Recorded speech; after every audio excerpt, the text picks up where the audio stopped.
हरे कृष्णा. आपणा सर्वांचं हार्दिक स्वागत आजच्या भगवद्गीता वर्गामध्ये.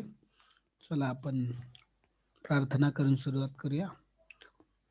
ओम अज्ञानतिमिरन्धस्य ज्ञानाञ्जन शलाकया चक्षुरुन्मीलितमेन तस्मै श्रीगुर्वे नमः. श्रीचैतन्यमनोभीष्टं स्थापितं येन भूतले स्वयं रूप कदा मह्यं ददाति स्वपदान्तिकं. वन्देऽहं श्रीगुरो श्रीयुतपदकमलं श्रीगुरून् वैष्णवांश्च श्रीरूपं साग्रजातं सहगणललिता श्रीविशाखान्वितंश्च नमो विष्णुपदाय कृष्णपृष्ठाय भूतले श्रीमते भक्तिवेदान्त स्वामिनिति नामिने. नमस्ते सरस्वते देवे गौरवाणी प्रचारिणे निर्विशेष शून्यवादी पाश्चात्य देशतारिणे. नमो महावदन्याय कृष्ण प्रेम प्रदायते कृष्णाय कृष्ण चैतन्य नामिने गौरतिशे नमः. हे कृष्णा करुणा सिंधु दीनबंधु जगतपते गोपेश गोपिका कांत राधा कांत नमोस्तुते. तप्त कांचन गौरांगी श्री राधे वृंदावनेश्वरी वृषभानुसुते देवी प्रणमामि हरिप्रिय. वाञ्छाकल्पतरुभ्यश्च कृपा सिन्धुभ्यैव च पतितानां पावनेभ्यो वैष्णवेभ्यो नमो नमः. जय श्री कृष्ण चैतन्य प्रभु नित्यानंद श्री अद्वैत गदाधर श्रीवासादि गौर भक्तवृंद. हरे कृष्णा कृष्णा कृष्णा हरे हरे हरे राम राम राम हरे हरे. चला आज आपल्याला कोणता श्लोक बघायचा आहे? 41 नंबरचा. ओके, 41 श्लोक. ओम नमो भगवते वासुदेवाय. ओम नमो भगवते वासुदेवाय. ओम नमो भगवते वासुदेवाय. ओम नमो भगवते वासुदेवाय. ओम नमो भगवते वासुदेवाय. ओम नमो भगवते वासुदेवाय. चला आजच्या श्लोकाला आपण चालू करूया. आजचा हा श्लोक सुद्धा अतिशय सुंदर आहे, अतिशय महत्वाचा श्लोक आहे हा.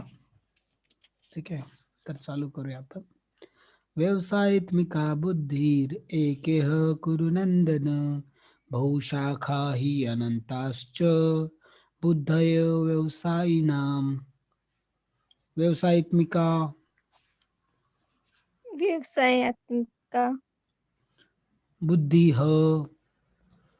बुद्धिः एका एका इह इह कुरुनंदन कुरुनंदन बहुशाखाः बहुशाखाः हि हि अनंताः अनंताः च च बुद्धयः बुद्धयः अव्यवसायिनाम. अव्यवसायिनां. वाचा अर्थ आणि तात्पर्य.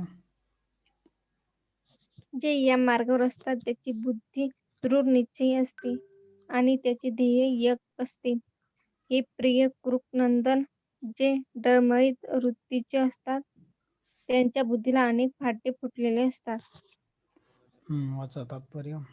तात्पर्य: कृष्णा भावनेद्वारे एखाद्याची जीवनाच्या परोक्ष स्थितीप्रत उन्नती होऊ शकते, या विश्वासालाच व्यावसायिकात्मिका बुद्धी म्हटले जाते. चैतन्य चरितामृतात सांगितलेले आहे की श्रद्धा शब्दे विश्वास कहे सुदृढ निश्चय कृष्ण भक्ति कैले सर्व कर्म कृत है. श्रद्धा म्हणजे उदात्त गोष्टीवर दृढ विश्वास होय. जेव्हा मनुष्य कृष्ण भावनाभावित कर्म करू लागतो तेव्हा भौतिक जगाशी संबंध असलेल्या वंश परंपरा, मानवता किंवा राष्ट्रीय इत्यादींच्या प्रती त्याने कोणते कर्तव्य करण्याची गरज नाही. तत्काळ केलेल्या शुभ अथवा अशुभ कार्यामुळे त्याला सकाम कर्मामध्ये मग्न होतो. जेव्हा त्याच्यामध्ये कृष्ण भावना जागृत होते, तेव्हा त्याला आपल्या कार्यामध्ये चांगले फळ मिळविण्यासाठी प्रयत्न करण्याची आवश्यकता नाही. कृष्ण भावनेत स्थित झालेल्या व्यक्तीच्या सर्व क्रिया परमपूर्ण स्तरावर असतात. कारण कृष्ण भावना भावित कर्म हे चांगले आणि वाईट या द्वैताच्या पलीकडे असते. दोनदाचा. जीवनाविषयीच्या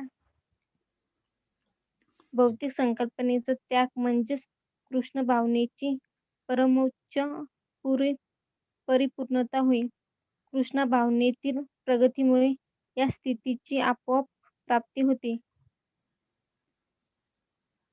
कृष्ण भावना तर भावित मनुष्याच्या इथेच अगोदर एवढं बघूया, मग पुढे जाऊया आपण.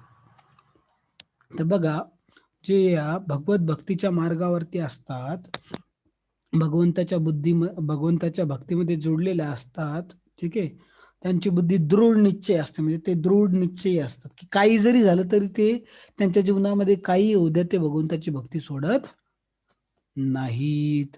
आणि त्यांचं भलेही बाहेरून आपल्याला वाटू शकते बऱ्याच वेळा की तो व्यक्ती तर हे पण करतो, ते पण करतो, ते पण करतो, तो जॉबही करतो, कुटुंबालाही सुद्धा सांभाळतो, बाकीच्या गोष्टी पण करतो, थोडं म्हणजे मनोरंजनाच्या गोष्टी सुद्धा करतो.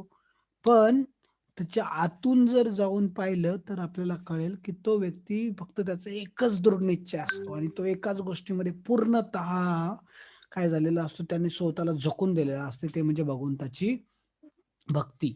तो कोणत्याही परिस्थितीमध्ये तो भगवंताची भक्ती सोडत नाही. त्या भगवंताच्या भक्तीमध्ये त्याला, तो भक्तीला कधी थांबू देत नाही. मग त्या जीवनामध्ये चांगल्या गोष्टी घडो की वाईट गोष्टी घडो, त्याचं एकच ध्येय असते, फक्त भगवान श्रीकृष्णांना आणि श्री गुरूंना प्रसन्न करणे आणि त्यांची कृपा प्राप्त करणे, हेच त्याचं एकमेव ध्येय आयुष्यातलं असते अशा व्यक्तीचं. ठीक आहे. तर भगवंत सांगतात, हे प्रिय कुरुनंदन. कुरुनंदन कोण आहे? कुरु म्हणजे कुरु याच्यातला, काय म्हणतात त्याला, कुळातला, आणि नंदन म्हणजे मुलगा किंवा त्यांचा वंशज. तर कुरु वंशज होता कोण? अर्जुन कुरुनंदन. तर त्याला भगवंत म्हणतात, डळमळीत वृत्तीचे असतात, त्यांच्या बुद्धीला अनेक फाटे फुटलेले असतात. काय म्हणतात? डळमळीत वृत्तीचे असतात, त्यांच्या बुद्धीला अनेक फाटे फुटलेले असतात. म्हणजे ज्या लोक आपण बघतो, ठीक आहे, ज्या लोकांना डळमळीत वृत्तीचे असतात, म्हणजे काय, आपण बघतो की त्यांना ज्या गोष्टी आहेत वेगवेगळ्या, की त्यांचं लक्ष हे इतर गोष्टीवरती असते, त्यांचं लक्ष हे एका गोष्टीमध्ये कोणत्या स्थिर नसते, ते सगळे विचलित असतात, त्यांचं लक्ष जे पूर्णतः विचलित झालेले असतात. तर त्यांचं मग कधी बघा, त्यांच्या डोळ्याने विचलित होतात, कानाने विचलित होतात, परत चांगल्या आवाजाने विचलित होतात, परत स्पर्शाने विचलित होतात, तर सगळ्या गोष्टीने विचलित होतात. कारण ते व्यवसायित्मिका नाहीये, व्यवसायित्मिका नाही, ते बुद्धी एके ह करू नंदन, म्हणजे दृढ निश्चयी जे लोक नाही आहेत ते सांगतात. तर प्रभुपादजी काय सांगतात बघा, तात्पर्यामध्ये बघा, तर कृष्ण भावनेद्वारे, म्हणजे आपण भगवंताची भक्तीद्वारे, कृष्ण भावनामृत जे हे इस्कॉन संस्था आहे, ठीक आहे, त्या संस्थेद्वारे जे भक्तीचे नियम सांगितलेले आहेत, जे भगवंतांनीच सांगितलेले आहेत भगवद्गीतेमध्ये, आणि भगवंताच्या महान भक्तांनी, आचार्यांनी भागवतम वगैरे मध्ये सांगितले, तेच इस्कॉनचे नियम आहेत. तर ते कृष्ण भावनामृत जी भक्ती आहे, कृष्ण भावना भावित जो एखादा व्यक्ती आहे, तर तो आपल्या जीवनामधली सगळ्यात उच्च स्थिती प्राप्त करू शकतो, सगळ्यात उच्च स्थान तो प्राप्त करू शकतो फक्त भगवंताची भक्ती करून. आणि हा जो विश्वास ज्या व्यक्तीला असतो, त्यामुळे तो काय करतो, ज्याला विश्वास आहे या गोष्टीवरती, तो काय करतो, मग इतर कुठे इकडे तिकडे तोंड मारत बसत नाही. तो त्याच गोष्टीमध्ये पूर्णतः आपलं मन वगैरे सगळं, मन, आत्मा, शरीर, शब्द, इंद्रिय सगळं त्यामध्ये व्यस्त करून तो त्यामध्ये भक्तीमध्ये पूर्णतः जोडून टाकतो, तन्मन धनाने. तर त्यालाच व्यवसायित्मिका बुद्धी असं म्हटलेलं आहे. ठीक आहे. आणि त्या चैतन्य चरितामृत मध्ये पण मध्यलीला 22व्या अध्यायामध्ये 62वा श्लोक आहे. त्यामध्ये सांगितलेलं आहे की काय, श्रद्धा शब्दे विश्वास कहे सुदृढ निश्चय, कृष्ण भक्ती कैले सर्व कर्म कृत आहे. म्हणजे श्रद्धा जे आहे, श्रद्धा म्हणजे एखाद्या उदात्त गोष्ट म्हणजे काय, जी अतिशय चांगली आहे किंवा जी अतिशय म्हणजे दुर्मिळ किंवा अतिशय किमती मूल्यवान गोष्ट आहे, खूप महान गोष्ट आहे, अशा गोष्टीवरती दृढ विश्वास असणे म्हणजे काय म्हणतात, त्याला काय म्हणतात, श्रद्धा. त्याला काय म्हणतात, श्रद्धा. श्रद्धा. म्हणजे असं कोणत्याही गोष्टीवर विश्वास असणे त्याला श्रद्धा नाही म्हणतात. श्रद्धा म्हणजे एखाद्या उदात्त गोष्टीवर दृढ विश्वास असणे त्याला श्रद्धा म्हणतात. ठीक आहे. तर जेव्हा मनुष्य आपण भगवंताच्या भक्तीमध्ये जोडला जातो, कृष्ण भावनेमध्ये जोडला जातो, जे बघ आता जे भगवंतांनी नियम सांगितलेले वेगवेगळे कृष्ण भक्ती करण्याची, कारण आपल्याला माहिती आहे सर्वोच्च भगवंत कोण आहेत, परमेश्वर कोण आहेत, भगवान श्रीकृष्ण. भगवान श्रीकृष्ण आहेत. तर आपण कधी खुश होऊ शकतो, जेव्हा आपण भगवंताला प्रसन्न केलं आणि त्यांच्या प्रसन्नतेसाठीच कार्य केलं, तर त्यासाठी आपल्याला कृष्ण भावना भावित व्हावं लागते. म्हणून भगवान श्रीकृष्णांची जे कोणी भक्ती करत असेल त्यांना म्हणायचं कृष्ण भावनामृत. म्हणून या इस्कॉन या संघाचं पूर्ण नाव काय आहे, आंतरराष्ट्रीय कृष्ण भावनामृत संघ. ठीक आहे. कारण संघ कलियुगामध्ये संघामध्येच शक्ती आहे. म्हणून आपण जर सगळे कृष्ण भावनामृत लोक जर सगळं सोबत आले आणि भगवंताची भक्ती केली आणि इतर लोकांनाही ती संघ उपलब्ध करून दिला, तर काय होऊ शकते, आपल्या सगळ्यांचं कल्याण होऊ शकतं आणि आपण जीवनातलं सर्वोच्च स्थान प्राप्त करू शकतो. ठीक आहे. तर तर बघा, तर या जगामध्ये बऱ्याचशा वंश परंपरा, मानवता किंवा राष्ट्रीयता इत्यादी बरेच कर्तव्य आहेत आपले. त्या दिवशी पाहिले आपण, आपले बरेच कर्तव्य असतात, आईवडिलांप्रती, देवी देवतांशी, ऋषी मुनीप्रती, आपल्या जन्मभूमीप्रती, असे बरेच काही कर्तव्य असतात. तर ते सगळे जर कोणी भगवंताच्या भक्तीमध्ये पूर्णतः एकनिष्ठेनं जोडला, तर त्याला ही बाकी कोणतेही कर्तव्य नाही जरी केले तरी त्याचं पाप त्याला लागत नाही. नाही. हे या ठिकाणी सांगितलेलं आहे. परत काय, आणि जरी आता तर लागणार नाही, त्यांनी जर आता कर्तव्य नाही केलं तर आता तर लागणारच नाही. परंतु जर त्यानं भूतकाळामध्ये पण जर काही शुभ किंवा अशुभ कार्य केलेले असतील, ठीक आहे ना, तर बघा, जर त्यामुळे पण काय होते, जर काही पाप किंवा काही चांगले कार्य, तर त्यामुळे तो सकाम कर्मामध्ये मग्न होतो. सकाम कर्मामध्ये मग्न होतो म्हणजे बघा, कधी कधी आपण जर आता जरी आपली इच्छा नसली, पण जर आपण मागच्या मागच्या जन्मामध्ये किंवा काही वर्षापूर्वी काही वाईट कामं केलेले असतील किंवा चांगले कामं केले असतील, त्याच्यामुळे आपण काय होतो, सकाम भक्तीमध्ये सोडून सकाम कर्मामध्ये काही जोडतात काही लोक. ठीक आहे. जर भक्ती चांगली नाही केली, व्यवस्थित हे दृढ निश्चयाने नाही केली, तर नाही तर मग थोडी भक्ती, थोडं हे थोडं ते असं केलं तर असं चालत नाही तर आपली भक्ती सुटून जाईल. ठीक आहे ना. परंतु जेव्हा आपल्यामध्ये, ठीक आहे, आपल्यामध्ये भगवंताची भक्ती जागृत होते, कृष्ण भावनामृत भावना, कृष्ण भावना ही जागृत होते, तेव्हा आपल्याला चांगले फळ मिळण्यासाठी कोणतेही प्रयत्न करण्याची आवश्यकता राहत नाही. भगवंताची भक्ती करूनच सर्वोच्च फळ आपल्याला प्राप्त होते. ठीक आहे ना. तर कृष्ण भावनेमध्ये एखादा व्यक्ती जर जुडला गेला, ठीक आहे, कृष्ण भावनेमध्ये, तर त्याच्या सगळ्या ज्या क्रिया असतात, जे काही तो करतो, त्या सगळ्या क्रिया काय असतात, परमपूर्ण स्तरावर असतात, सर्वोच्च स्तरावर असतात. कारण का भक्ती कशामध्ये येते, भक्ती अकर्म आहे. कृष्ण भावना भावित कर्म हे काय, अकर्म आहे. ते सकर्म किंवा म्हणजे आपण बघितलं, कर्म किंवा विकर्माच्या पलीकडे आहे, त्याच्यावर मध्ये येत नाही. कारण तो व्यक्ती जे काही करतो ते कोणासाठी करतो,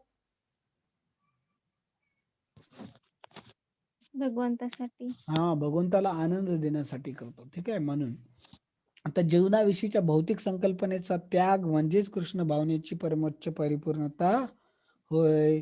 तर आपल्या जीवनाविषयीच्या भौतिक संकल्पना काय आहेत, मी हे शरीर आहे, मी भारतीय आहे, मी हे आहे, मी ते आहे, मी मग असं केलं पाहिजे, मग मी या शरीराला आनंद दिला पाहिजे, या सगळ्या ज्या भौतिक संकल्पना जेव्हा आपण त्याग करू, तर त्यावेळेस आपल्याला कृष्ण भावनेची परमोच्च त्यावेळेस आपल्या कृष्ण भावनेचा परमोच्च परिपूर्णता झाली असं आपण म्हणू शकतो. जेव्हा आपण समजू की आपण कोण आहे, आपण कोण आहे, आत्मा. आपण आत्मा आहे, आपण शरीर नाही. आणि आत्मा कोण आहे, आत्मा कोण आहे, भगवंताचा, भगवंताचा कोण आहे आत्मा, अंश. भगवंताचा अंश आहे. आपण भगवंताचे अंश असल्या कारणाने आपण त्यांची काय केली पाहिजे, भक्ती केली पाहिजे. भक्ती केली पाहिजे. भक्ती सेवा, भक्ती आहे की नाही, भक्ती करून आपण त्यांची सेवा केली पाहिजे. तर असं सांगतात. म्हणून असं आहे, तर आपण भगवंताची भक्ती केली पाहिजे, त्यांची सेवा केली पाहिजे. कारण आपलं स्वरूपच ते आहे की आपण त्यांचे नित्य सेवक आहे. जीवेर स्वरूप वय कृष्णेर नित्य दास. काय आपलं स्वरूप, म्हणा माझ्या मागे, जीवेर स्वरूप होय जीवेर स्वरूप होय कृष्णेर नित्यदास. कृष्णेर रित्यदास. म्हणजे आपण जीवेर स्वरूप म्हणजे आपलं स्वरूप काय की आपण भगवान श्रीकृष्णांचे नित्य सेवक आहे. ठीक आहे.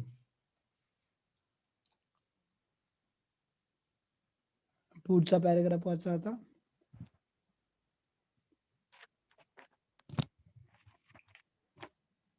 कृष्णा भावना भावित मनुष्याचा दृढ संकल्प हा ज्ञानावर आधारित असतो. वासुदेव सरम इतिस महात्मा समात सुदुर्भ.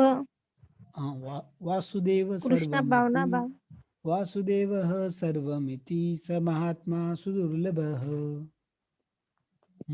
कृष्ण भावना भावित व्यक्ती हा एक दुर्मिळ महात्मा आहे. कारण ही पूर्णतः जाणते की वासुदेव किंवा श्रीकृष्ण हे अस्तित्वातील सर्व गोष्टींचे मूळ आहेत.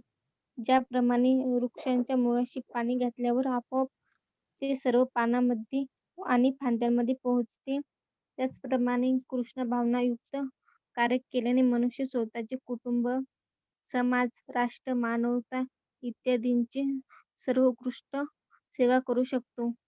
एखाद्याच्या कर्मामुळे जर श्रीकृष्ण संतुष्ट झाले तर सर्वजण संतुष्ट होऊ शकतील. थांबा थांबा. तर बघा यामध्ये काय सांगितलं आहे की भगवंताची भक्ती किंवा कृष्ण भावनेमध्ये आपण दृढ संकल्प कधी बनू शकतो, जेव्हा आपल्याला काय असेल, ज्ञान असेल की भगवंत कोण आहे, आपण कोण आहे. आणि जेव्हा आपल्याला समजेल की भगवंत किती महान आहेत, भगवंत आपल्यावरती किती प्रेम करतात आणि आपण किती धोक्याच्या ठिकाणी थांबलेलो आहे, आपल्याला किती त्रास, किती दुःख भोगावे लागत आहेत या जगामध्ये, आणि या दुःखातून बाहेर पडण्याचा एकच रास्ता आहे, फक्त भगवंताची भक्ती करून, भगवंताला प्रसन्न करून भगवत धामामध्ये जाणे. हे जेव्हा एखाद्या व्यक्तीला कळेल आणि आपलं नित्य, आपल्याला जर खरा आनंद, खरं सुख जर पाहिजे असेल तर आपण भगवंताला सुखी करून आपण खरं सुख प्राप्त करू शकतो. याचं जेव्हा एखाद्या व्यक्तीला ज्ञान होईल आणि त्यामध्ये जेव्हा तो पूर्ण, आपण बघतो की पूर्णतः तो त्यामध्ये त्याच्यावरती त्याचा विश्वास येईल, त्यावेळेस तो काय होईल, भक्तीमध्ये एकदम पूर्णतः दृढ संकल्प घेऊन जुडला जाईल. तो कधीच भक्ती सोडणार आणि त्याची भक्ती वाढत जाईल पण कमी होणार नाही. त्यासाठी काय आवश्यक आहे, ज्ञान आवश्यक आहे. काय आवश्यक आहे, ज्ञान. बरोबर की नाही. एखादी गोष्ट, आता बघा, एखादी गोष्ट आपण कधी करतो, तर बघा मी तुम्हाला सांगतो की एक उदाहरण सांगतो की आता समजा एखाद्या विद्यार्थ्याची उद्या परीक्षा आहे. काय उद्या परीक्षा आहे, त्याची 12वीची परीक्षा आहे. परीक्षा आहे. आणि आज इकडे त्याची एक आवडती सिरियल, आवडती मालिका सुद्धा टीव्हीवर चालू आहे आणि त्याची उद्या परीक्षा आणि त्याचा अभ्यास झालेला नाही. तर त्याने काय करायला पाहिजे, त्याने ती मालिका अभ्यास बघायला पाहिजे का अभ्यास करायला पाहिजे? अभ्यास करायला पाहिजे. अभ्यास करायला पाहिजे, पण त्याची आवडती मालिका आहे ना तिकडे. मग कसं अभ्यास का करायला पाहिजे, का करायला पाहिजे अभ्यास त्याने? परीक्षा देण्यासाठी. कारण ते बघा, ती मालिका पाहून त्याचं काही जास्त काही भलं होणार नाही, पण ते जर अभ्यास केला त्यानं जर चांगले मार्क मिळवले तर त्याचं भविष्यामध्ये त्याचं भविष्य उज्ज्वल होईल, त्याला चांगलं नोकरी वगैरे मिळेल सगळं, किंवा तो एक यशस्वी व्यक्ती बनू शकेल. म्हणून अभ्यास करणं गरजेचं. तर याचं ज्या व्यक्तीला ज्ञान आहे आणि याच्यावर ज्याचा विश्वास आहे, तो काय करेल, जरी त्याची आवडती तिकडे मालिका चालली असेल ती सोडून अभ्यासाला लागेल. कारण त्याला माहिती आहे की काय, मला अभ्यास करणे माझ्यासाठी खूप महत्वाचं आहे. तसंच मग जर ज्याला व्यक्तीला ज्ञान हे महत्व कळालं कृष्ण भावनेचं, ज्याला कळालं की हे मला भेटलाय, हिरा भेटलेला आहे, मला फुकटमध्ये भेटलेला आहे हिरा, तर त्या हिऱ्याची जेव्हा किंमत कळाली तेव्हा तो काय करेल, जपून वागवेल त्याला आणि त्याचा पुरेपूर उपयोग करून घेईल. तर तसा पुरेपूर एखादा व्यक्ती भगवत भक्तीमध्ये जुडेल आणि थोडाही वेळ वाया घालवणार नाही. नाही. जो काही वेळ आहे त्याच्याकडे तो भगवंताच्या सेवेसाठी वापरेल. थोडाही वेळ तो अजिबात वाया घालवणार नाही. ते भगवंताच्या महान भक्तांचं लक्षण आहे. अव्यर्थ कालत्वम, ते क्षणही वाया घालवत नाहीत. नाही. तर ते दुर्मिळ महत्व आहे. तर असा व्यक्ती ज्याचा दृढ संकल्प झालेला आहे भगवंताच्या भक्तीवरती आणि तो पूर्णतः भगवंताच्या भक्तीमध्ये जुडलेला आहे, भगवंताच्या सेवेमध्ये जुडलेला आहे, त्यांना प्रसन्न करण्यामध्ये जुडलेला आहे, तर अशा व्यक्तीला महात्मा म्हटलेला आहे. आणि हा महात्मा खूप दुर्मिळ असतात. असे महात्मे काय आहेत, खूप दुर्मिळ आहेत, लाखोमध्ये एक आहेत असे महात्मे. ठीक आहे. वासुदेव सर्वमिती स महात्मा सुदुर्लभ, फक्त दुर्लभच नाही म्हटलं, काय म्हटलंय, सुदुर्लभ, खूप दुर्लभ आहे, खूप दुर्मिळ आहे असं म्हणतात भगवंत या ठिकाणी. ठीक आहे. तर कारण अशी व्यक्ती पूर्णतः त्याला काय माहित असते की भगवान श्रीकृष्ण किंवा वासुदेव जे आहेत हे काय आहेत, सगळ्या गोष्टींचे मूळ आहेत, है ना. सर्व कारणम, भगवान काय आहेत, सगळ्या गोष्टींचे मूळ आहेत, सगळ्या गोष्टींचे अस्तित्व हे त्यांच्यामुळेच आहे. म्हणून ज्याप्रमाणे आपल्याला माहिती एखादं झाड असेल तर त्याला जर ती सुकत असेल तर त्याला पाणी कुठे टाकायला पाहिजे, आपण त्याला फुलावर फळावर टाकायला पाहिजे का, नाही. कुठे पाणी टाकायला पाहिजे झाडाला मग, त्याच्या मुळावर. मुळावर. तर मुळावर पाणी टाकलं त्याला परत त्या पानावर फुलावर पाणी टाकण्याची गरज आहे का, नाही. नाही. आपोआप ते पाणी सगळीकडे पोहोचते. तसं आपण भगवान श्रीकृष्ण जे सगळ्या गोष्टींचे मूळ आहेत, तर त्यांना जर प्रसन्न केलं तर बाकी सगळं काय होईल, सगळे जण प्रसन्न होतील. नाही तर कुटुंब, समाज, राष्ट्र, मानवता, आता तुकाराम महाराजापासून सगळे जण प्रसन्न होते, सगळे खुश होते त्यांच्यासोबत, है ना, कारण त्यांनी भगवंतांना प्रसन्न केलं होतं. प्रभुपादजीकडून सगळे प्रसन्न आहेत कारण त्यांनी भगवंतांना प्रसन्न केलं. तर त्याचप्रमाणे, नाही तर बघा आपण कितीही मेहनत केली कोणासाठी, कितीही केलं तरी या जगात आपण कधीच कोणाला पूर्णतः संतुष्ट करू शकत नाही. नाही. कितीही केलं कोणासाठी तरी पूर्णतः कधीच आपण संतुष्ट करू शकत नाही, कोणालाच नाही. पण भगवंताला जर संतुष्ट केलं तर बाकी सगळे आपोआप संतुष्ट होतात. होता. हम्म. नाही तर बघा आपलं हे जग असं आहे की एकाला आपण जर खुश केलं तर दुसरा काय होतो, नाराज होतो. नाराज होतो, है ना. एकाचा फायदा झाला तर दुसऱ्याचं काय होते, नुकसान होते. नुकसान होते. असं हे जग आहे. परंतु भगवंताच्या भक्तीमध्ये तसं नाही. भगवंताची भक्ती एकमेव अशी गोष्ट आहे की ज्यामध्ये जी केली तर आपलाही फायदा होतो आणि त्यामध्ये जगाचाही फायदा आहे, कोणाचंच नुकसान होत नाही. नाही, असं या ठिकाणी सांगितलेलं आहे. म्हणून आणि यासाठी एक सुंदर कथा आहे, ते बघा एकदा आपण, आपल्याला माहिती असेल की द्रौपदी एक वेळ काय करत होती, द्रौपदी आणि पांडव त्यांना वनवासामध्ये ते जंगलामध्ये राहायचे. तर दुर्वासा मुनी नावाचे एक ऋषी होते जे की खूप रागीट होते, म्हणजे त्यांना थोड्या छोट्या छोट्या गोष्टीवरती क्रोध यायचा. तेही महान ऋषी होते पण त्यांना छोट्या छोट्या गोष्टीवरती क्रोध यायचा. तर मग दुर्योधन जे होते, दुर्योधनाने काय केलं, बघितलं की दुर्वासा मुनी आले, तर मग दुर्योधनाने त्यांना बोलवलं आपल्या राजमहालात, त्यांना एकदम खाण्यापिण्याची अतिशय चांगली सोय केली. आणि दुर्वासा मुनी काही एकटे नाही, त्यांच्यासोबत त्यांचे 10,000 शिष्य असायचे. किती? 10,000. 10,000 शिष्य घेऊन ते सोबत फिरायचे. तर त्यांच्या जेवणाची व्यवस्था करायची म्हणजे किती लोकांची व्यवस्था करायची, 10,000 एक जणांची व्यवस्था करायची जेवणाची. ठीक आहे. तर दुर्योधन तर हो. राजा होता, त्याच्याकडे तर काही कमी नव्हती. राजा होता, राज्य होतं पूर्ण सगळं काही, तर त्याने काय केलं, त्याच्या जेवणाची व्यवस्था केली, त्यांना प्रसन्न केलं. आणि त्याच्या डोक्यात, दुर्योधन बघा किती कपटी आहे तो, तर त्याच्या डोक्यात काय आलं की अरे, आता हे दुर्वासा मुनी, त्याला माहिती आहे खूप रागीट आहेत आणि त्यांचा श्राप हा, ते लगेच श्राप देतात कोणाला आणि त्यांचा श्राप कधी खाली जात नाही. नाही. मग त्याला वाटलं पांडव जंगलामध्ये आणि त्यांच्याकडे कुठं काय आहे खाऊ घालायला, त्यांचीच खाण्याची सोय नाही तर ते 10,000 जणांना कुठं काय खाऊ घालणार. मग दुर्वासा मुनी म्हणले, "दुर्योधन तू माझा एवढा आदर सत्कार केला, मी तू खूप प्रसन्न आहे तुझ्यावरती. तर माग काय मागायचं तर?" तर बघा आता जर तुम्हाला असं कोणी मग काही असं जर वरदान मागायला सांगितलं, तर तुम्ही स्वतःसाठी वरदान मागणार की दुसऱ्याचं वाईट व्हावं म्हणून वरदान मागणार? स्वतःसाठी. पण बघा काही-काही लोकं इतके जास्त हे असतात काय म्हणतात त्याला त्या लोकांना काय म्हणतात जलस म्हणतात त्याला इंग्लिशमध्ये आता मराठीत काय म्हणतात काय माहिती. ठीक आहे. काहीतरी म्हणतात त्याला आता. म्हणजे ते दुसऱ्यांचं त्यांना बरं दिसत नाही. त्याला काय म्हणतात मराठीमध्ये? ठीक आहे. काही-काही लोकं खूप जळतात इतरांचं चांगलं होऊ नये म्हणून. ठीक आहे. तर दुर्योधन त्यापैकीच एक होता. तर दुर्योधननं काय मागितलं? दुर्योधन म्हणला, की ऋषीमुनी महात्माजी तुम्ही इतके दयाळू आहात, तर माझी एकच इच्छा आहे, की मला तर तुमचा आशीर्वाद भेटला तुमची सेवा करून, परंतु माझी इच्छा आहे, की माझे जे 5 पांडव भाऊ आहेत, ते जंगलामध्ये आहेत. त्यांना तुमच्या आशीर्वादाची खूप गरज आहे. तर माझी इच्छा आहे, की तुम्ही जाता-जाता काय करावं, त्यांच्या आश्रमात भेट देऊन त्यांच्याकडे प्रसाद ग्रहण करावा. माझे ते खूप खुश होतील, अशी माझी इच्छा आहे. तर तुम्ही जा आणि तिथे प्रसाद ग्रहण करा. तर यातून दुर्योधनला काय माहीत होतं, की दुर्योधनला माहीत होतं आणि दुर्योधनला माहीत होतं, की द्रौपदी किती वाजता जेवते आणि द्रौपदी जेवली, की काय होते, त्या अक्षय पात्र असते तिच्याकडे. त्यातून जितकं पाहिजे तितकं जेवण निघते. परंतु कधीपर्यंत जोपर्यंत द्रौपदी जेवत नाही तोपर्यंत. पण द्रौपदीचं जेवण झालं, की मग लगेच ते त्यातून अन्न येणं बंद होते.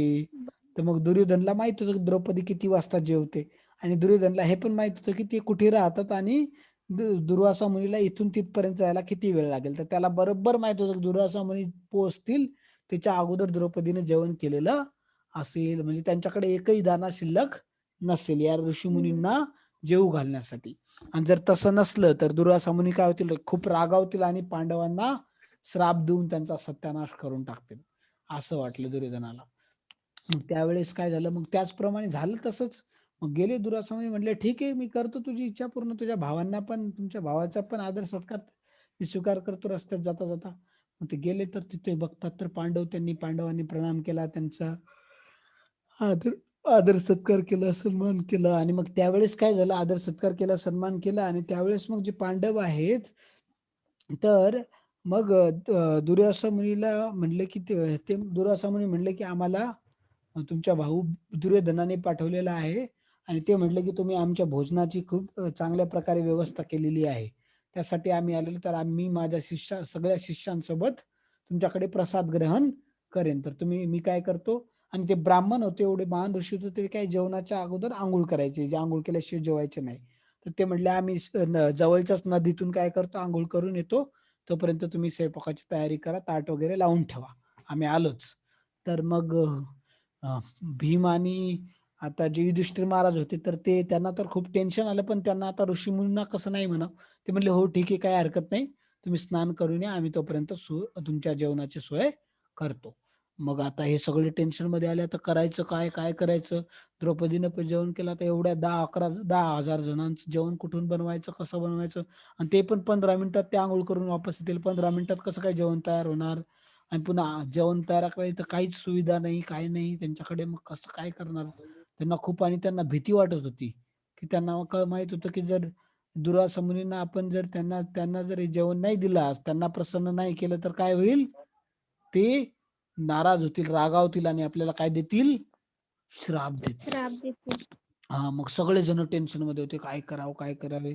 मग सगळेजण होत होते, "हे भगवंता आम्हाला वाचव, वाचव." तर त्यावेळेस भगवंत त्या ठिकाणी कुठे आजूबाजूला पण नव्हते. लगेच भगवंत तिथे आले रथ घेऊन. भगवान श्रीकृष्ण तिथे आले. तर भगवान श्रीकृष्णांना पाहून अतिशय सगळेजण खुश झाले, की वाह! भगवान श्रीकृष्ण आले. त्यांना प्रणाम वगैरे केला. मग मग भगवंत काय म्हणतात, म्हणतात, "अरे मला खूप भूक लागली. मला काहीतरी खायला द्या लगेच." तर तिथे सगळेजण हे म्हणले, "आम्ही पहिलेच टेन्शनमध्ये, इकडे ते दुर्वासा मुनी आणि त्यांचे शिष्य आले. त्यांना खाऊ घालायला आमच्याकडे काही नाही. भगवंत वरतून तुम्ही पण मजा घ्यायली का आमची? तुम्ही पण आम्हाला मागता खायला, तर आमच्याकडे काहीच उरलं नाहीये. कसं देऊ तुम्हाला खायला? ते त्यांनाच खायला काय द्यायचं तर आम्हाला श्राप भेटणार आहे. तर कसं करणार आम्ही?" दुर्योधनानं खूप मोठी चाल खेळली आमच्यासोबत. असे भगवंत म्हणत होते. मग आता काय करायचं? भगवंत म्हणले, "अरे नाही, नाही, ते जाऊ द्या तिकडं, मला द्या खायला काहीतरी असेल तुमच्याकडे बघा." मग ते म्हटले, "नाही, आत्ताच आम्ही सगळं खाल्लं भगवंत, आत्ताच हात धुतले सगळ्यांनी, आता द्रौपदीने पण खाल्लं, आता त्याच्यामध्ये काहीच नाही." ते म्हणले, "अरे काहीतरी असेल बघा." मग ते म्हणले, "नाही, नाही." मग द्रौपदीला म्हणले, "जा, ते भांडं आण माझ्याकडे." ते अक्षय पात्र घेऊन ये. आणलं, तर मग तिच्यामध्ये एक छोटासा भाताचा शीत होतं, छोटंसं भाताचं शीत. तर भगवंत म्हणले, "अरे तुम्ही तर खोटे बोलले, काहीच नाही." म्हणता, "बघा हे काय आहे ना, एवढ्यामध्ये तर माझं पोट भरून जाईल. हे जर भक्तिभावाने तुम्ही मला दिलं तर मी माझं याच्यामध्ये सुद्धा पोट भरेल." तर भगवंतांनी तो एक दाणा घेतला आणि तोंडात टाकला आणि लगेच ते दाणा त्यांनी एक भाताचं शीत खाल्ल्याने कोणाचं पोट भरते का? ढेकर येते का लगेच आपल्याला? नाही. भगवंताने लगेच ढेकर दिला ते एक शीत खाऊन. कारण भगवंत त्यामध्ये काय करत होते? आपल्या भक्तांची भक्तीचं आस्वादन करत होते. त्यांच्या भगवंताच्या भगवंत 5 पांडव जे त्यांचे महान भक्त होते, त्यांच्या भक्तीने, त्यांच्या भगवंतावरच्या प्रेमाने त्यांचं पोट भरलं, त्यांचं मन भरलं. कारण भगवंताला काय खायला भेटतच नाही. त्यांना कित्येक प्रकारचे पक्वान्न भेटतात आणि ते पक्वान्न कधीच परत बनवल्या जात नाहीत. रोज नवीन आयटम त्यांच्यासाठी कितीतरी अनलिमिटेड आयटम बनवल्या जातात. ठीक आहे. तर मग त्यावेळेस काय झालं, मग त्यावेळेस मग भगवंतांनी जेव्हा खाल्लं आणि त्यांनी ढेकर दिला, की जे अंघोळ करत होते दुर्वासा मुनी आणि त्यांचे शिष्य, त्यांचं पण पोट भरलं लगेच आणि त्यांनी पण ढेकर द्यायला सुरू केलं. त्यांचं पोट एकदम फुगलं. अरे, ते म्हणले, "आम्ही तर खाल्लंच नाही. अगोदरच इतकं कसं काय पोट भरलं? ढेकर यायला लागले." मग ते सगळे विचार करू लागले, आता काय? आणि त्यांना माहीत होतं, की आता भीम जर आला आपल्याला बोलवायला आणि आपण जर म्हणलं आमचं पोट भरलेलं आहे, आम्ही नाही खाणार, तर भीम एका एकाला धरून मारेल. त्याच्यापेक्षा म्हणले, आपण काय करू, लगेच इथून पळा, निघा. पळून जाऊ आपण इथून, नाहीतर भीमच्या हातचा मार खावा लागेल आपल्याला. त्यांनी आपल्यासाठी एवढं काही बनवलेलं असेल आणि आता आपल्याला तर भीमच्या हातचा मार खावा लागेल. मग काय झालं, सगळ्यांनी पटकन त्यांनी लगे आपली धोती घेतली तशीच आणि लगेच सगळे पळून गेले त्या ठिकाणाहून. भीम मग युधिष्ठिर महाराज कृष्ण म्हणले, "जा, आता तू दुर्वासा मुनी त्यांच्या शिष्यांना बोलवून आण." अरे म्हणले, "कसं काय बोलू भगवंता? आमच्याकडे तर काहीच नाही अजून, आम्ही काही बनवलं नाही आणि काहीच नाही." भगवंत म्हणले, "ठीक आहे, काय ते काळजी नको करू. मी म्हणतो ना बोलवा, बोलवा." तर मग भीम म्हणला, "ठीक आहे भगवंता, आता तुम्ही म्हणता तर आम्ही जातो." मी जातो. तर गेले बघतात तर काय कोणीच नाही तिथं, सगळे पळून गेले. मग भीम वापस आला, शोधतो इकडे-तिकडे, आवाज देतो, "अरे थांबा, थांबा, पळू नका." तरी मागं पाहायला पण तयार नाही कोणी. जे पळायला लागले आपली धोती धरून सगळे पळून गेले. दुर्वासा मुनी आणि त्यांचे शिष्य. आणि दुर्योधन म्हणजे जे भीम आहेत ते त्यांच्या भगवंताकडे आले. मग भगवंताला त्यांना समजलं. मग भगवंताचं पोट भरलं. भगवंत प्रसन्न झाले. भगवंत संतुष्ट झाले, तर सगळं जग काय झालं? संतुष्ट झालं. है ना? म्हणून या ठिकाणी भगवान श्रीकृष्ण संतुष्ट झाले. तर असं या ठिकाणी ती कथा येते महाभारतामध्ये. तर मग त्यांना भगवंतांनी आपल्या भक्तांना वाचवलं. बघा, एक फक्त भाताचं एक शीत खाऊन. तर अशा प्रकारे ते मागच्या श्लोकामध्ये तेच सांगितलं, की आपण थोडीशी जरी भक्ती केली भगवंताची, तरी सुद्धा भगवंत आपल्याला खूप मोठ्या-मोठ्या संकटातून वाचवितात. त्यांना न बोलवता ते येऊन आपलं रक्षण करतात. तर ती भगवंताची महानता आहे. आणि त्यांना संतुष्ट केलं तर सगळं जग आपल्याकडून काय होईल? संतुष्ट होईल. बरोबर आहे? ते यामध्ये सांगितलेलं आहे. हो. समजलं? हो. तर ही लीला महाभारतामध्ये. आता हा पॅराग्राफ वाचा राहिलेला. तथापि, कृष्ण भावनायुक्त सेवा ही आध्यात्मिक गुरूंच्या योग्य मार्गदर्शनाखाली उत्तम प्रकारे होऊ शकते. असा हा आध्यात्मिक गुरु श्रीकृष्णाचा प्रामाणिक प्रतिनिधी असतो. त्याला शिष्याचा स्वभाव माहीत असतो आणि तो शिष्याला कृष्ण भावनाभावित कर्म करण्यासाठी योग्य मार्गदर्शन करू शकतो. म्हणून कृष्ण भावनेत पारंगत होण्यासाठी मनुष्याने श्रीकृष्णाच्या प्रतिनिधीच्या आदेशाचे दृढ निश्चयाने पालन करणे आवश्यक आहे. तसे गुरूंच्या उपदेशांना त्याने जीवनाचे ध्येय म्हणून स्वीकार केला पाहिजे. श्री विश्वनाथ चक्रवर्ती आपल्या प्रसिद्ध गुरु अष्टकामध्ये. गुरुवाष्टका हं.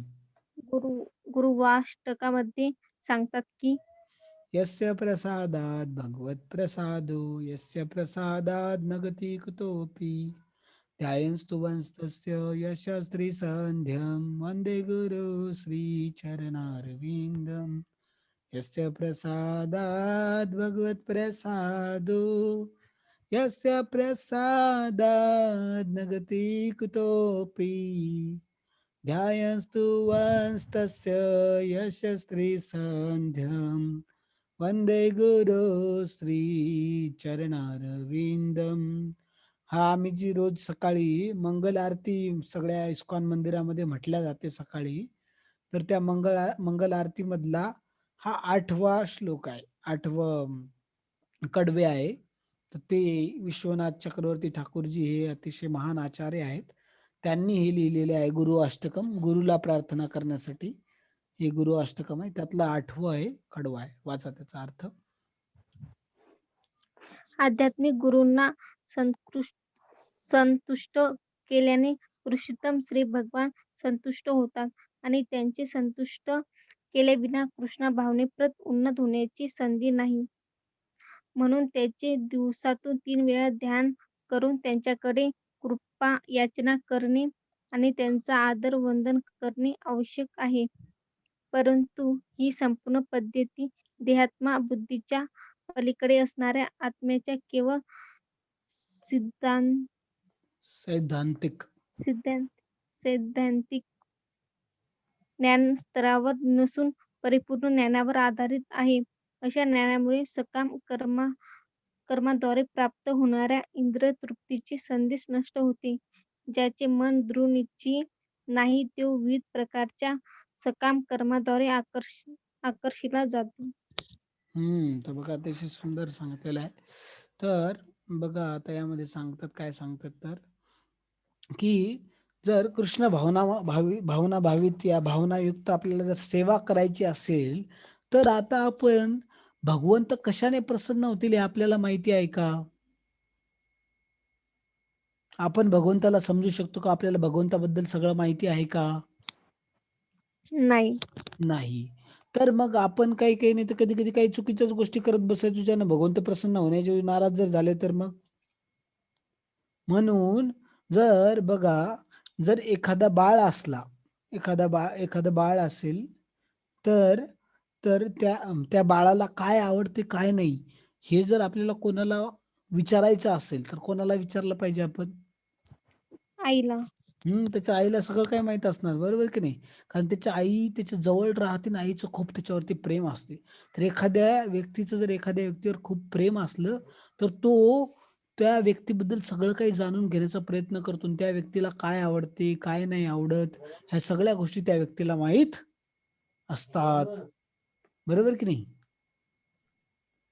आणि तो त्या सगळ्या गोष्टींची काय करतो?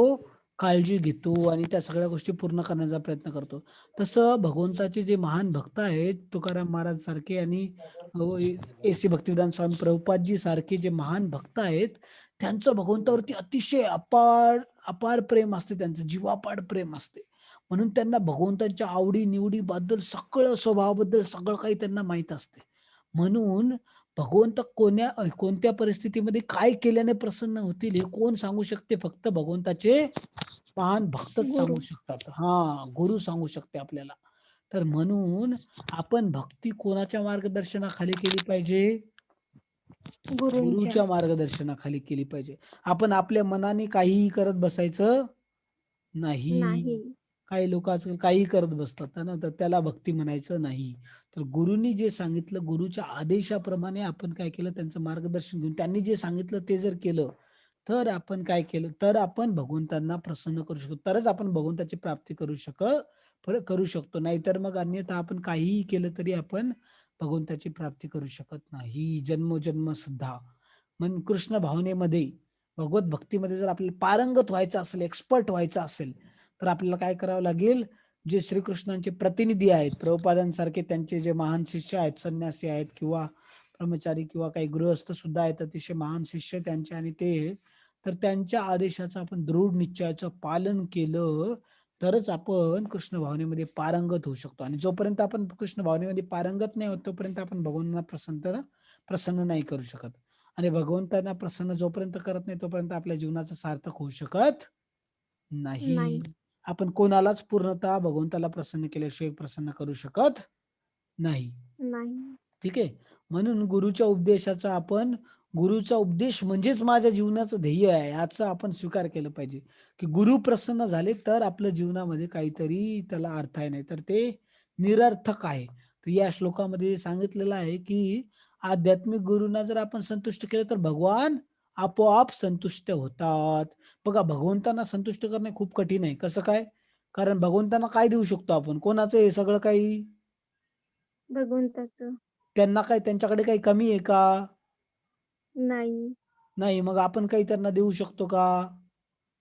नाही, आपल्याकडे काही आहे का जे भगवंताचं नाही? काहीच नाही. काहीच नाही. सगळं काही भगवंताचंच आहे. इव्हन आपल्यालाच भगवंताकडून काय-काय रोज मागून घ्यावं लागते बाबा. खाण्यासाठी जेवण भगवंताकडूनच घ्यावं लागते, आहे ना. श्वास घेण्यासाठी हवा भगवंताकडून, पाणी पिण्यासाठी भगवंताकडून. आपल्या शरीराचा प्रत्येक अवयव पण त्यांच्या मर्जीनुसारच चालवतो आपण हलवू शकतो. त्यांच्या मर्जीनुसारच आपण जिवंत राहू शकतो. तर आपलं सगळं काही जीवन त्यांचं मोहताज आहे. तर आपण त्यांना काय देऊ शकतो आहे ना? त्यांचं आपल्याकडे काही नाहीच आहे स्वतःचं त्यांना काही देण्यासाठी. तर त्यांना प्रसन्न काय करू शकतो आपण? प परंतु गुरु जे आहेत ते गुरु खूप दयाळू आहेत. म्हणजे भगवंत पण दयाळू आहेत. पण गुरु अजून त्यांच्यापेक्षा सुद्धा दयाळू आहेत भगवंताच्या कृपेने. बघा, गुरु भगवंतापेक्षा जास्त दयाळू आहेत. कशामुळे? भगवंताच्या कृपेमुळे. भगवंतानीच गुरूंना शक्ती दिली, की ते भगवंतापेक्षा जास्त काय दयाळू आहेत. बरोबर आहे? नाहीतर भगवंताच्या कृपेशिवाय कोणी दयाळू राहू शकत नाही. नाही. तर मग भगवंताच्या आशीर्वादाने जे गुरु आहेत ते भगवंतापेक्षा दयाळू आहेत. म्हणून काय आहे, जर आपण गुरूंनीच्या आदेशाचं जर पालन केलं तर ते अतिशय सहजरित्या प्रसन्न होतात. आणि गुरु काय सांगतात? पाप करायचं नाही आणि भगवंताचं नामस्मरण करायचं, भगवद्गीता, भागवतम याचं श्रवण, पठण-पाठन करायचं आणि याबद्दल इतर लोकांना सांगायचं भगवंताबद्दल आणि भगवंताच्या सेवेमध्ये जोडायचं. भगवंताला नैवेद्य दाखवून प्रसाद खा, प्रसादच ग्रहण करा. ठीक आहे. पाप करू नका. असे नियम आपल्याला आपले गुरु सांगतात. तर हे सगळ्या नियमांचं जर आपण प्रामाणिकपणे पालन केलं, तर गुरु लगेच संतुष्ट होतात आणि गुरु आपल्याला आशीर्वाद देतात. तर गुरुच्या आशीर्वादाने आपल्याला भगवंत प्रसन्न होतात आणि मग भगवंताची प्राप्ती होते. म्हणून आपण गुरूंकडे कृपा याचना केली पाहिजे, की "हे गुरु महाराजजी मला काय करा, तुम्ही मला बुद्धी द्या, मला शक्ती द्या, की मी भगवंताच्या भक्तीमध्ये जुडून राहू शकू. सगळं काही मी भगवंताच्या प्रसन्नतेसाठीच करू शकू." आणि गुरूंना आपण परत-परत त्यांच्या चरणाशी वंदन केलं पाहिजे. मनातून आपण त्यांच्या चरणाशी वंदन केलं पाहिजे. प्रभुपादांना आपण आता सगळेजण प्रणाम करू शकतो. ठीक आहे. वंदे गुरु श्रीचरणारविंदम. तर आपण प्रभुपादांना मनातून त्यांच्या चरणाशी, चरण कमलांना प्रणाम केला पाहिजे. ठीक आहे. तर हे यामध्ये सांगितलेलं आहे. आणि दिवसातून किती वेळा, कमीत कमी किती वेळा आपण किती वेळा गुरूंचं स्मरण केलं पाहिजे? कमीत कमी 3 वेळा. किती वेळा?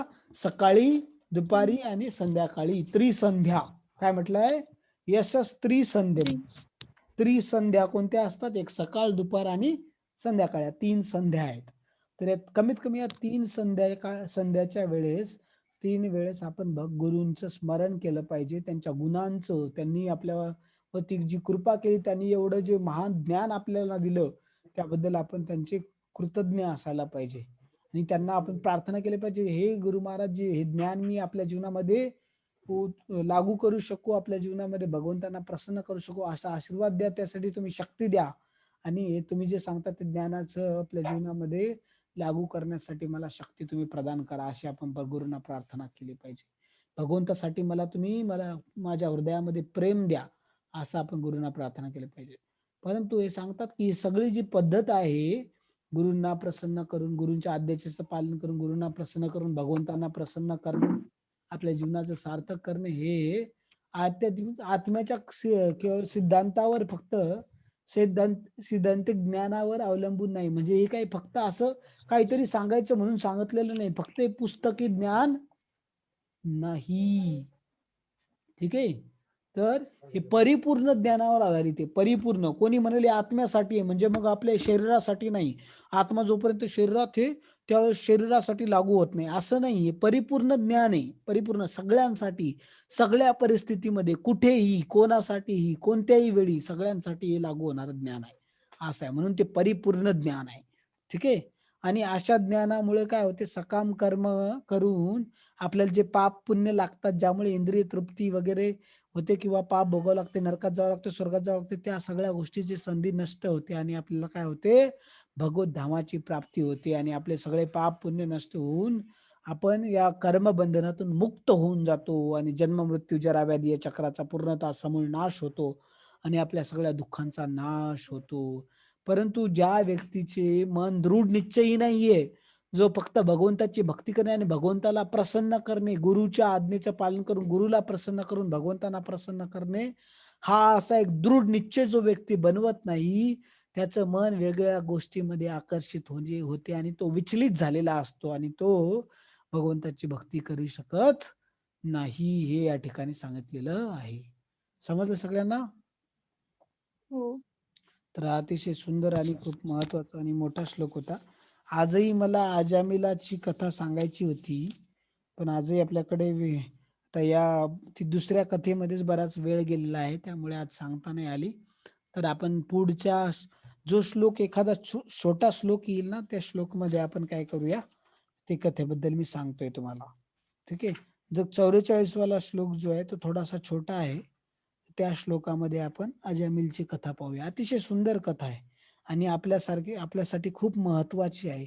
खूप काही शिकण्यासारखं आहे अजामिलच्या कथेतून. तर आपण ती बघूया पुढील एखाद्या श्लोकामध्ये. उद्याच्या भागामध्ये बघूया आपण भगवद्गीता वर्गामध्ये, नाहीतर मग परवाच्या भागामध्ये. ठीक आहे.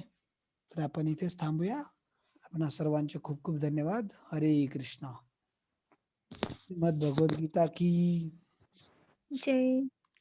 पूर्ण पुरुषोत्तम भगवान श्री कृष्ण की जय. श्रीमद कृष्ण कृपामूर्ति श्रीमद एसी भक्तिवेदांत स्वामी प्रभुपाद की जय. जय. हरे कृष्णा. हरे कृष्ण.